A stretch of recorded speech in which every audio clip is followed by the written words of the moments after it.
In 1986, Bananarama, a British pop group, released their hit single Venus. The song quickly rose to popularity within the first year of its release, reaching the #1 spot in US charts.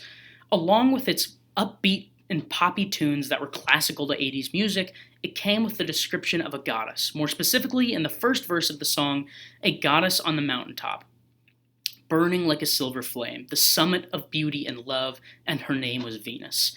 This is a clear reference to the Roman goddess of beauty and love, Venus, and as a result, many of the verses of the song provide a number of flattering attributes to Venus. Things such as being likened to a burning flame, being a summit of beauty, being a goddess, something that is above humans.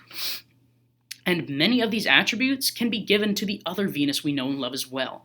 Our planetary pal, 150 million miles away, very well fits into many of these descriptors. It does burn like a silver flame. With its close proximity to the sun, it has a surface temperature of about 900 degrees Fahrenheit at any given time.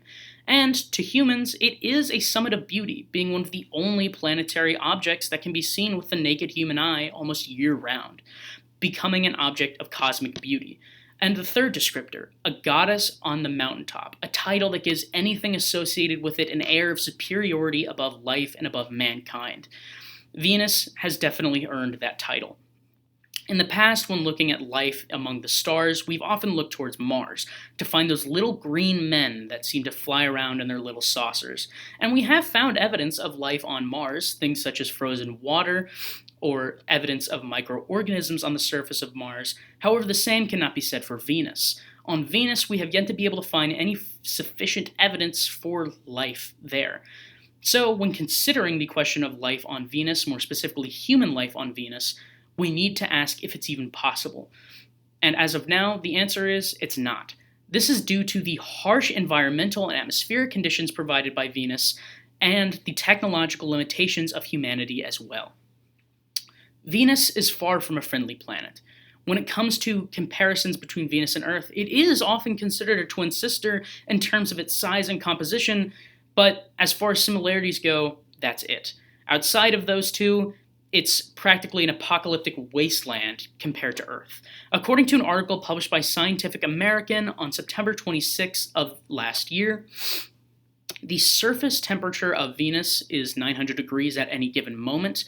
Along with this, it has winds of upwards of 250 miles per hour, and one of the most important and detrimental factors to life being sustained there is its atmospheric pressure. For reference, on Earth, at sea level, atmospheric pressure is about 14.5 psi, which equates to about 1 bar. On Venus, that scales up to 94 bar. For example, to try and replicate this level of pressure, you'd have to go 3,000 feet underwater to try and achieve that level of pressure. Venus is far from welcoming to human life as a whole, and that's not going to change anytime soon. Even hopes at microorganisms living there have been dashed in this past year. According to an article published by NBC on February 14th of this year, a group of scientists in 2020 thought they discovered phosphine gas in the atmosphere of Venus. This is a biochemical trace that hints at microorganisms. However, upon re-examining this data, it was found that they mistook phosphine gas for sulfur dioxide gas, an incredibly common element in Venus's atmosphere. So, as of now, we can see that not even microorganisms can sustain life on Venus. One small step for man on the surface of that planet would turn us into one large pancake that would instantly be roasted and blown into the wind. Along with this, our technological limitations prevent us from actually successfully landing and colonizing Venus and sustaining human life there.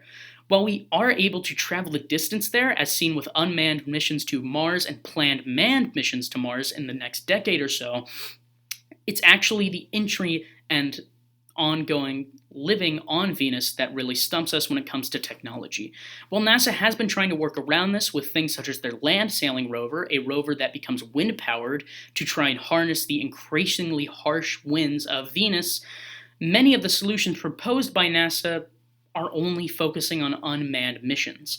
Right now, our technology is not good enough to actually sustain human life on Venus. We've sent landers and rovers down there and have been able to collect some level of information, however, it was very brief. because within the day, they were melted and crushed by the planet itself.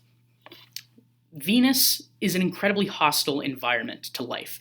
Our technology is not advanced enough to actually go there. So, when considering the question of can human life be sustained on Venus, the answer is no. Venus maintains its title as a goddess on the mountain, as a superior entity above mankind and above life. It's maintained harsh conditions that have warded us off and will continue to ward us off for years to come. Thank you.